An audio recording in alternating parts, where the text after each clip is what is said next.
برائے تبریک و تہنیت ولادت شہزادی کونین ثانیہ زہرا بی بی جناب زینب کبریٰ بقیت اللہ العظم حجت ابن الحسن العسکری صاحب العصر والزمان عجل اللہ تعالیٰ فرج شریف کی خدمت میں برائے تبریک و تہنیت بآواز بلند صلوات کا ہدیہ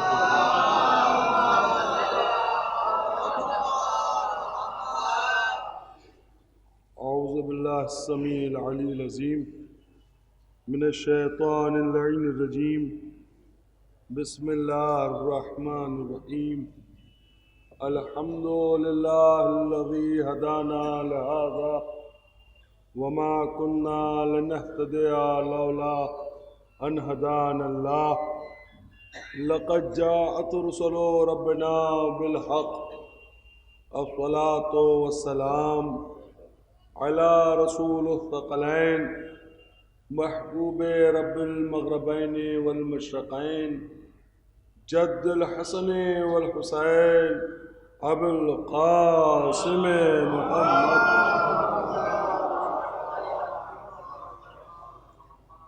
وآلہ الطیبین الطاہرین المعصومین المظلومین ولعنۃ اللہ علی اعدائہم اجمعین من یومنا ھذا الی قیام یوم الدین اما بعد فقد قال اللہ سبحانہ تبارک و تعالی فی کتابہ المجید والفرقانہ الحمید بسم اللہ الرحمن الرحیم قولہ الحق انا ہدیناہ السبیلا اما شاکرا و اما کفورا صلوات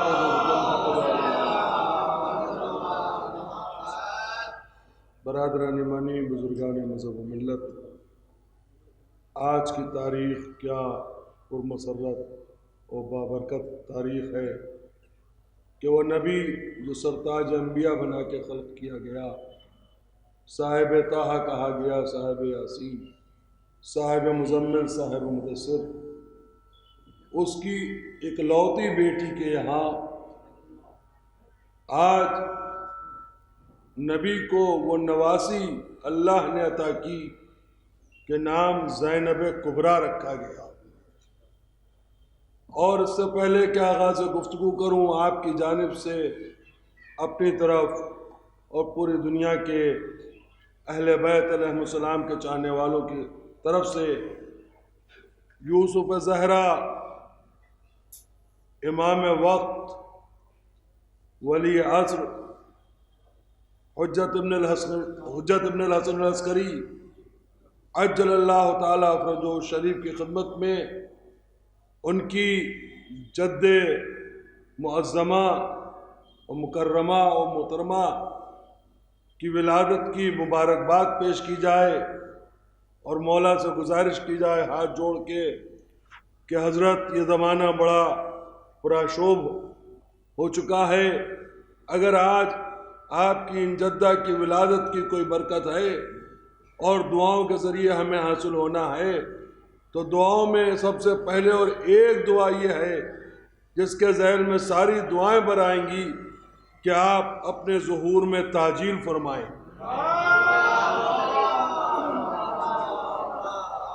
میں نے اس جشن مسرت کے لیے آپ کے سامنے قرآن مجید کے مشہور و معروف سورہ دہر کی تیسری آیت مبارکہ کی تلاوت کا شرف حاصل کیا، جس میں ارشاد رب العزت ہو رہا ہے کہ انا ہدیناہ السبیلا، یعنی ہم نے تمہارے لیے سبیل ہدایت کر دیا، اما شاکرا و اما کفورا، اور تمہیں صاحب اختیار کیا کہ چاہے اس سبیل ہدایت کو قبول کر کے اپنا نام شاکرین کی فہرست میں لکھوا لو، مومنین کی فہرست میں لکھوا لو، متقین کی فہرست میں لکھوا لو، اور چاہے اسی سبیل ہدایت سے انکار کر کے اپنا نام کافرین کی فہرست میں لکھوا لو۔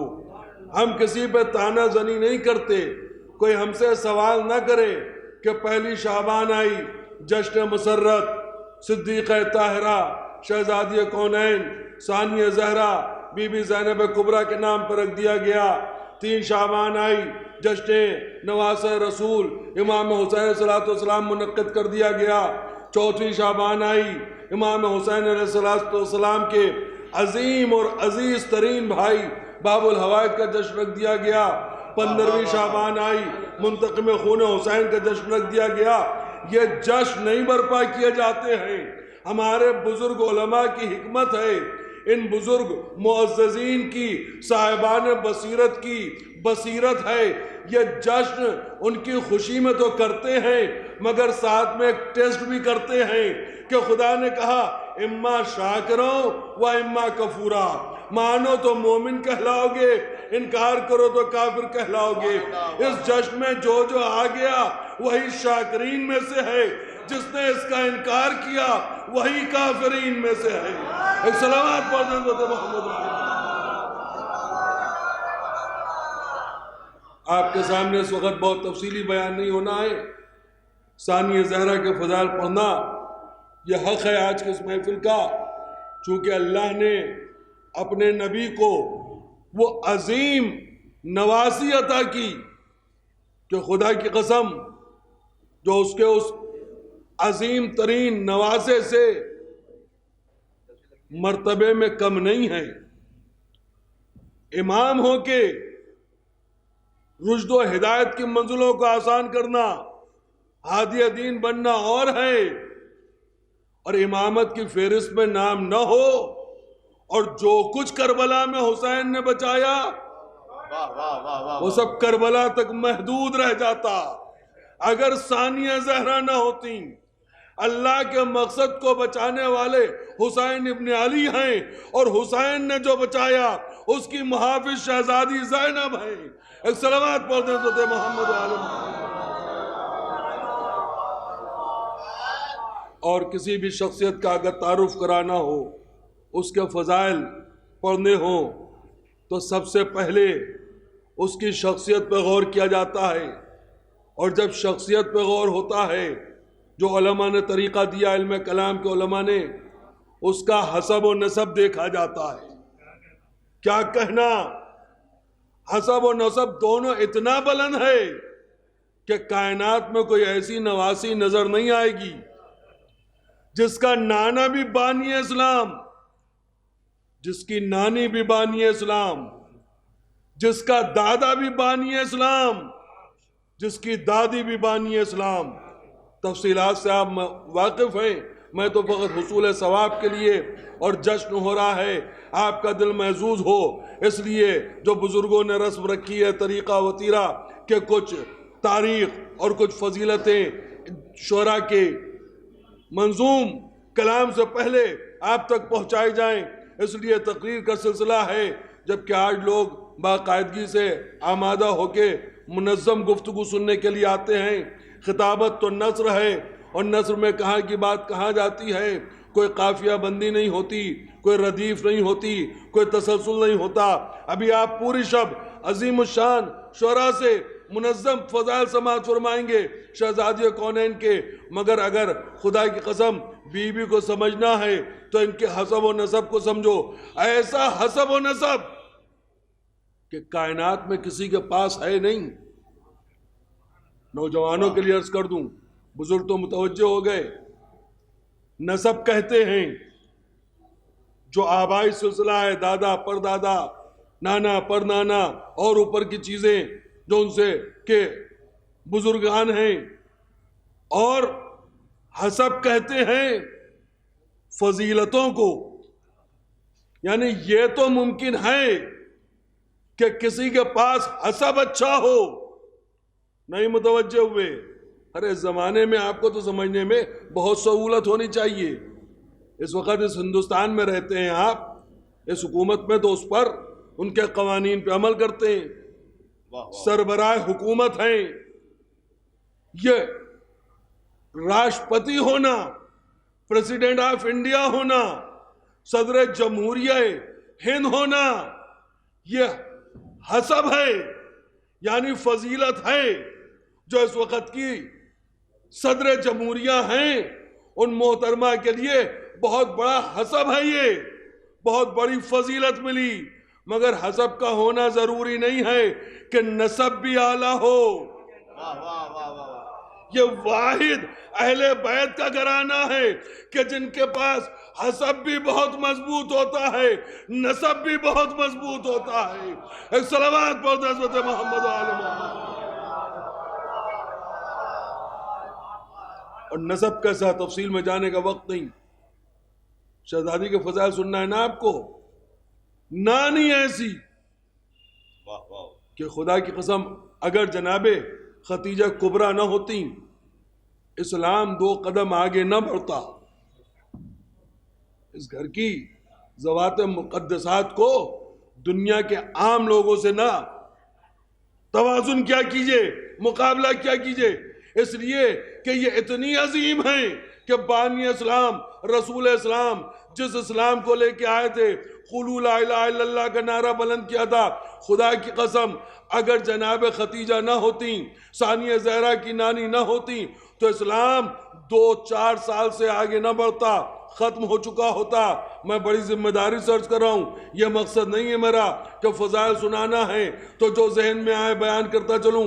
یہ منبر ہے آل رسول کی فضیلتوں کا، یہاں سے ہر بات ذمہ داری سے بیان کی جاتی ہے۔ نبی نے قولوا لا الہ الا اللہ کا نعرہ بلند کیا،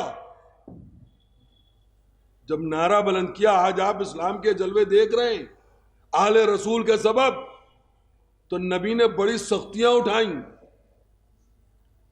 لوگ فاقے کر رہے تھے، پیٹ پہ پتھر باندھ رہے تھے۔ اس وقت نبی خود پائی پائی کے لیے محتاج ہو گئے تھے۔ بھئی کائنات میں کسی کی نانی ایسی ہے کہ جو نبی کی خدمت میں دولت پیش کرے؟ اور خدا قرآن میں ضمانت لے، اے محمد یاد کرو اس وقت کو کہ جب ہم نے تم کو تندرست پایا تو کیا اپنی دولت نہیں دی؟ یہ میں نے سنا دیا، آپ نے توجہ سن لیا، مجھے یقین ہے، مگر خدا کی قسم مسترام متوجہ نہیں ہوئے، درک نہیں کر سکے، ورنہ بڑی ذمہ داری سے عرض کر رہا ہوں، اتنی خاموشی سے نہ سنتے۔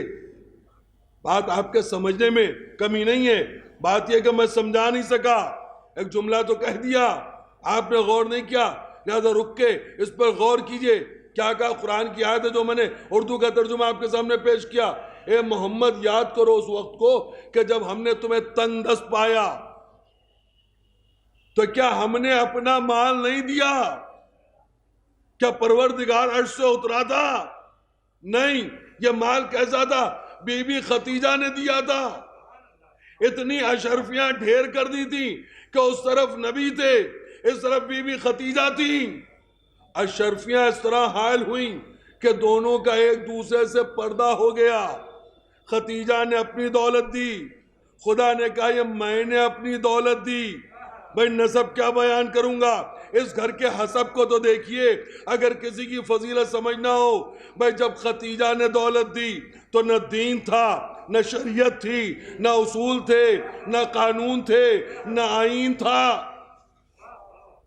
نہ اسلام کو ایک دہائی گزری تھی، ابھی احکام شریعت محمدی پوری طرح نافذ نہیں ہوئے تھے۔ خدیجہ اپنی دولت دے رہی ہیں، خدا کہہ رہا میں نے اپنا مال دیا، نہیں متوجہ ہوئے۔ روزی اور روٹی اور رزق حلال تلاش کرنے کے بھی شریعت میں قانون ہیں۔ آج شریعت آئے ہوئے 1400 برس ہو گئے، لوگ تجارت کر رہے ہیں، لوگ روزی اور روٹی کمانے کے لیے سرگرم رہتے ہیں، صاحب دولت ہے، صاحب ثروت ہے۔ اس ہندوستان میں کیا کوئی ایسا شخص آپ ہم کو دکھا سکیں گے؟ اس بی بی کی عظمت کو پہچانیے پوری توجہ۔ مجھے معلوم ہے آپ شعراء کے انتظار میں ہیں، لہٰذا یہ بڑا سخت مرحلہ ہوتا ہے، مگر فضیلت اس بی بی کی ہے کہ جس کے فضائل پر اعتبار ہے۔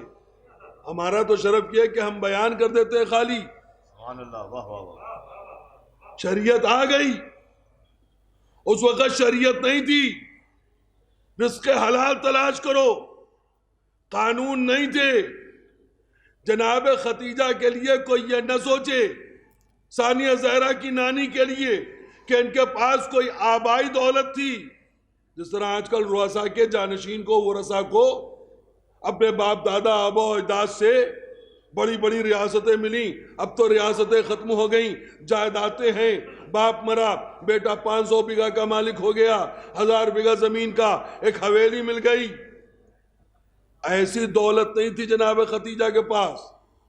اگر نبی یتیم عبداللہ تھے تو جناب ختیجہ بھی 4 سال کی عمر میں یتیم ہو گئی تھیں۔ ان کے چچا جناب اسد نے جناب ختیجہ کی پرورش کی تھی۔ یہ دولت کمائی ہوئی تھی صدیقہ طاہرہ ثانیہ زہرا کی نانی کی تجارت کے ذریعے۔ ختیجہ کا مال اتنا پیور اور اتنا عظیم ہوتا تھا کہ بازار میں اس کے آگے کوئی مال ویلو اور ارزش رکھتا ہی نہیں تھا، اتنا قیمتی ہوتا ہی نہیں تھا۔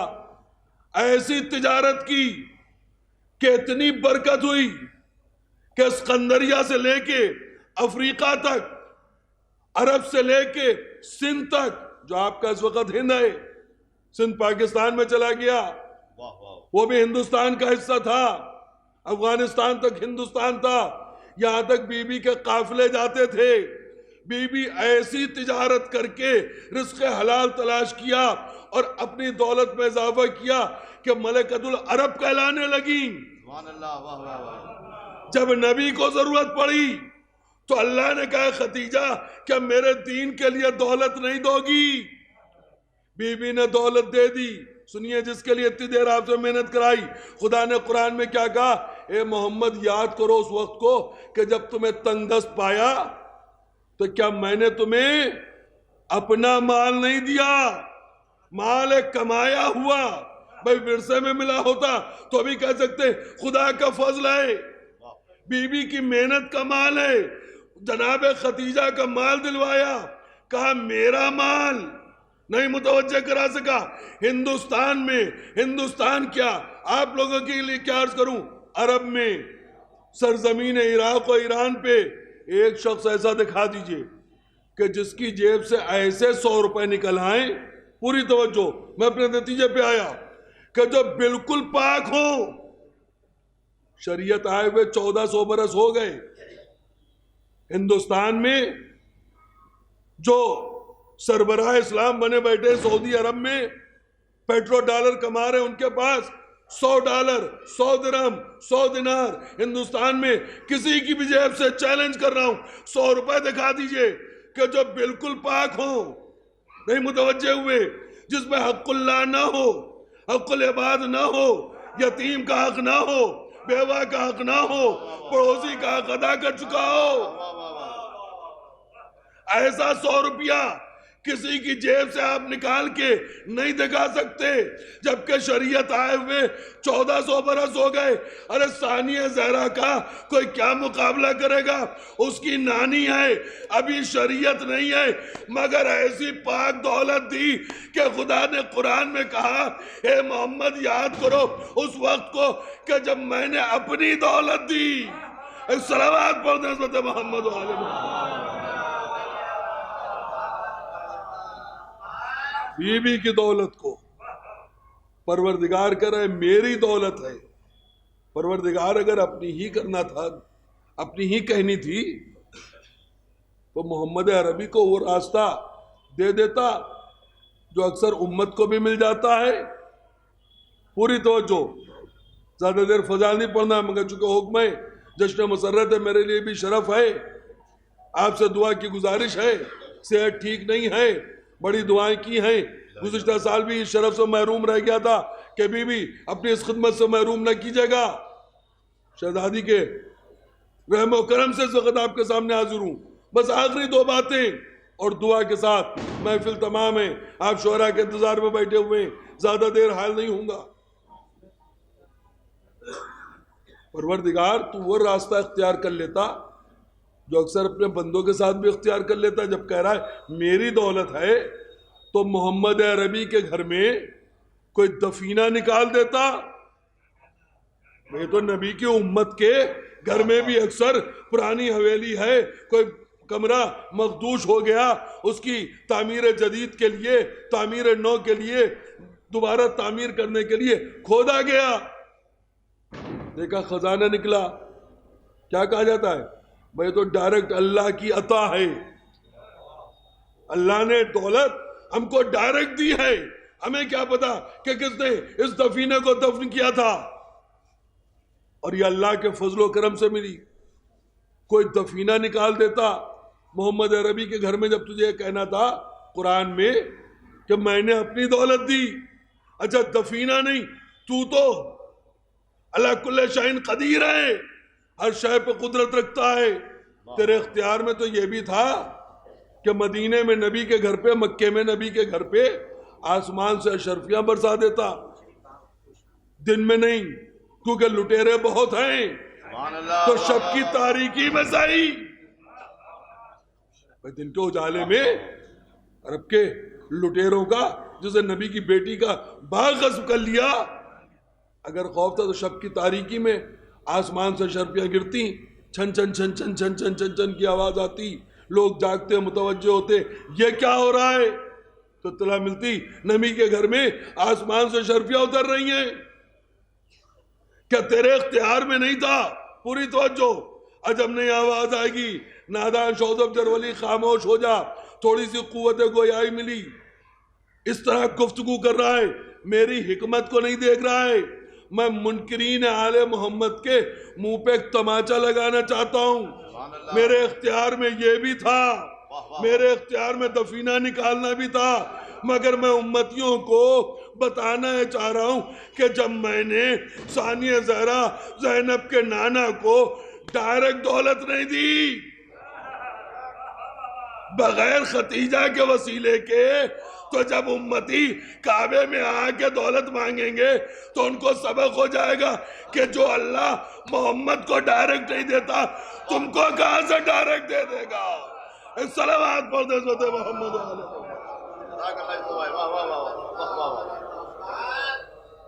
لہذا آل محمد کا وسیلہ اختیار کرو، ثانیہ زہرا کا وسیلہ اختیار کرو، اگر اس دروازے کو چھوڑ دیا تو خدا کی قسم فوت دولت دی کے وقت نہیں ہے تفصیل میں جانے کا، ورنہ عرض کرتا اوائل اسلام میں جو دعویٰ کیا تھا، اسلام 2 قدم آگے نہ بڑھتا، چونکہ جن لوگوں نے قولوا لا الہ الا اللہ کا نعرہ سننے کے بعد کلمہ پڑھا ان کا بائیکاٹ کر دیا گیا۔ لوگ اکثر یہ بھی کہتے ہیں آپ اتنی دعائی دیتے ہیں جناب خدیجہ کی دولت کی، کہ ختیجہ کی دولت، ختیجہ کی دولت، تو کیا عرب میں صرف غریب و فقیر ہی مسلمان ہوئے تھے؟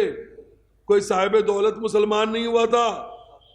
تاریخ پڑھو جاہلوں، ایک سے ایک صاحبان دولت مسلمان ہوئے تھے، وہ مسلمان ہوئے تھے جن کے 1-2 نہیں 100 باغ تھے کھجور کے، اور کھجور کا باغ آج بھی بڑی دولت ہے سعودیوں کے لیے، اس وقت بھی بہت بڑی دولت ہوتی تھی، اس لیے فضل لہراتی تھی، لاکھوں کروڑوں کے کھجور بکتے تھے، آج تک پوری دنیا میں عرب سے کھجور آ رہے، 100 باغ رکھنے والے، مارکیٹ میں 1-2 دکان کے مالک نہیں، 15 اور 40 دکانیں رکھنے والے، پوری مارکیٹ میں قبضہ رکھنے والے مسلمان ہوئے، مگر ہوا کیا؟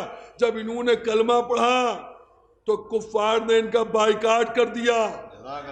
بھئی کب تک کھاتے اپنے مال کو؟ جن کے 100 باغ تھے ان سے کھجوریں لینے سے انکار کر دیا، کھجوریں سڑ کے گل کے خراب ہو گئیں، آہستہ آہستہ 2 سال میں یہ سب مفلس ہو گئے۔ اب تو وہ نوبت آئی تھی کہ بڑے بڑے تجار اور بڑے بڑے رؤساء اور محنت و مزدوری کرنے والے فاقوں سے مرنے لگے، پیٹ پہ پتھر باندھنے لگے، اب نبی پریشان آئے، اے ختیجہ بائیکاٹ ہو گیا ہے، چند لوگوں نے کلمہ پڑھا ہے، فاقے سے مر رہے ہیں، انصاف سے بتائیے اب اس وقت کو ایک ایسا فائننسر چاہیے تھا کہ نہیں جو نبی کو اپنی دولت دیتا؟ ارے کیا کہنا خلوص کا، خانوادہ رسالت کے اس نیت سے دولت دی کہ خدا نے قرآن میں کہا اے محمد یہ میری دولت ہے۔ اگر جناب ختیجہ کی دولت نہ ہوتی سب فاقے سے مر جاتے، یہ ختیجہ کی دولت ہے جس پر اسلام پنپا، چند قدم آگے بڑھا، اور رسول اسلام اپنا جانشین بنا کے گئے. نواسے پیغمبر اسلام سبط اکبر رسول اسلام امام حسن مجتبیٰ اور سرکار سید الشہداء محافظ اسلام بنے. وہ جہاں تک لا کے بات تمام کر دی تھی، تفصیل آپ مجھ سے بہتر جانتے ہیں، شورا کے منتظر ہیں، لہذا وعدے کے مطابق بات یہیں پہ لا کے تمام کرنا چاہوں گا کہ جس ختیجہ نے، جس بی بی نے اپنی دولت سے اوائل اسلام کے مسلمانوں کی جان بچائی، جس سے اسلام پروان چڑھا، اسی ختیجہ کی اولاد کو کربلا میں 3 دن تک بھوکا اور پیاسا رکھا گیا. یہ تو اطفال کا تذکرہ ہے، میں مصائب کی منزل میں نہیں ہوں، کچھ عرض کرنا چاہ رہا ہوں. ان مسلمانوں کا عالمیہ تو دیکھیے کہ جس نانی کی وجہ سے، جس بی بی، جس ثانیہ زہرا کی نانی کی وجہ سے کل اسلام کے فاقہ کش لوگوں کو زندگی ملی تھی، اسی پر کھانا بند کر دیا، اسی کی بیٹی کے بچوں پر پانی بند کر دیا. مگر کیا کہنا اس خانوادے کا، کس کس فضیلت کو عرض کروں. وعدے کے مطابق بات تمام کر رہا ہوں. دنیا کتنا بھی ان کے مقابلے میں کسی کو لے آئے، مگر نہ زینب کا مقابلہ کر سکتی ہے، نہ شہزادی کونین، یہ بھی تو ثانیہ زہرا ہیں، اور نہ ان کی ماں بی بی ختیجہ کا. وقت نہیں ہوتا تفصیل سے عرض کرتا. نبی کے لیے ایک جھگڑا کھڑا کیا گیا امت میں کہ نبی کی 9 بیویاں ہیں یا 11 بیویاں. میں تو فضائل ہی نہیں پڑھ رہا ہوں، تشریف لے آئے. اس وقت آپ کے سامنے تو اس جھگڑے کو کہاں طے کروں گا بیٹھ کے، وقت ہی نہیں. ہمیں اس سے بحث نہیں ہے کہ 9 تھی یا 11 تھی، تاریخ دا جانے. 11 ہے تو سنیے، 9 ہے تو سنیے. کوئی کیا مقابلہ کرے گا ثانیہ زہرا کی نانی جناب ختیجہ کا، اس گھر کی ذوات مقدسات کا؟ کوئی مقابلہ نہیں کر سکتا. اگر 9 تھیں تو اس میں سے 8 نبی کی بیویاں وہ ہیں، اور اگر 11 تھیں تو اس میں سے 10 بیویاں وہ ہیں جن کو اسلام نے پالا ہے. متوجہ ہے کہ نہیں؟ اگر 11 تھیں تو 10 نبی کی بیویاں وہ ہیں جن کو اسلام نے پالا ہے. 9 تھیں تو 8 وہ ہیں جن کو اسلام نے پالا ہے. زینب کی نانی وہ عظیم بی بی ہے جس نے اپنی دولت سے خود اسلام کو پالا ہے. ایک صلوات پڑھ دیں حضرت محمد.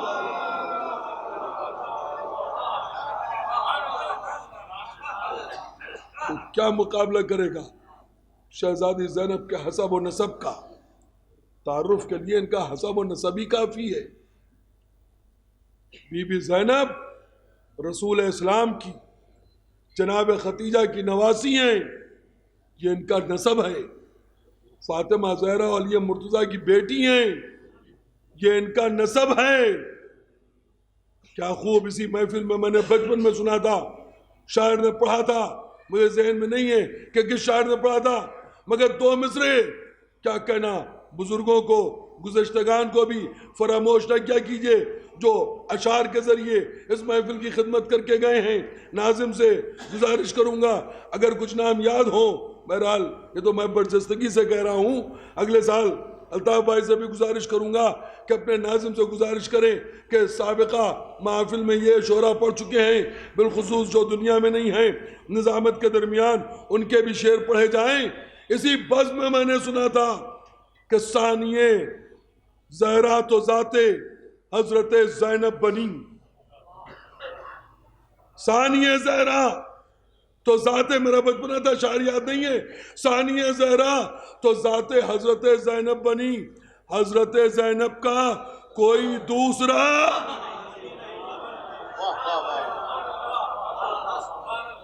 ثانیہ زہرا فاطمہ جیسی ذات تو ذات حضرت زینب بنی. حضرت زینب کا کوئی دوسرا ثانی نہیں. فاطمہ کی بیٹی ہیں، علیہ مرتضیٰ کی بیٹی ہیں، یہ ان کا نسب ہے، ثانیہ زہرا ہیں،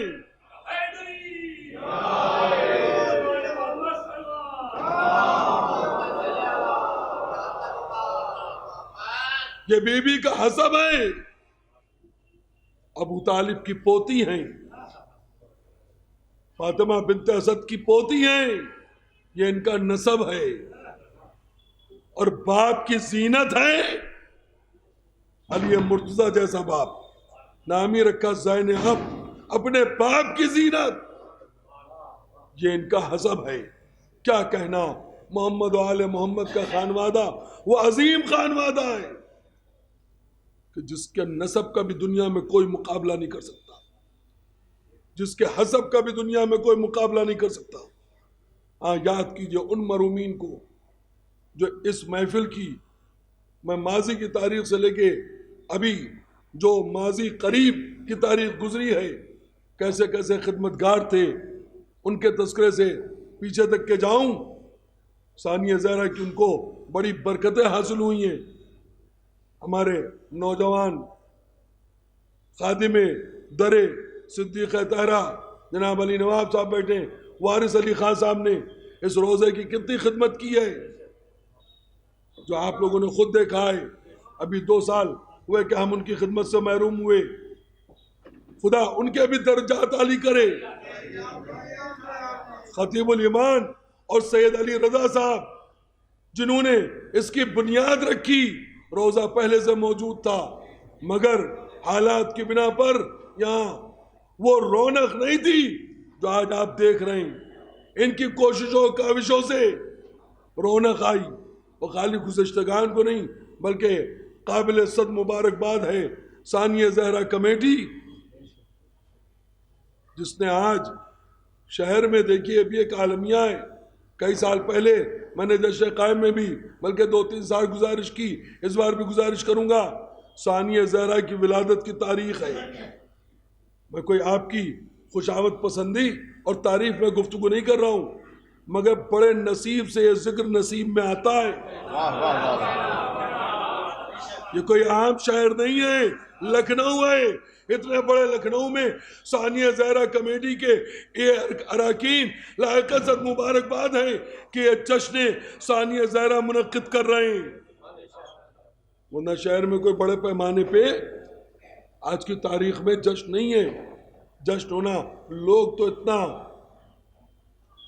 دنیا میں مگن ہو گئے کہ جو بانیان نے جشن منعقد کیا، ہونا تو چاہیے تھا کہ سڑک تک کے مجمع کھچا کھچ ہوتا، دوسری خیابان بھی بری ہوتی، اس لیے کہ ثانیہ زہرا کی بارگاہ ہے اور ان کی ولادت کی تاریخ ہے، مگر بڑی توفیق سے یہ ذکر آپ کی تقدیر بنا ہے، اور ہم ان لوگوں کے بھی حق میں دعا کر رہے ہیں جو نہیں آ سکے ہیں۔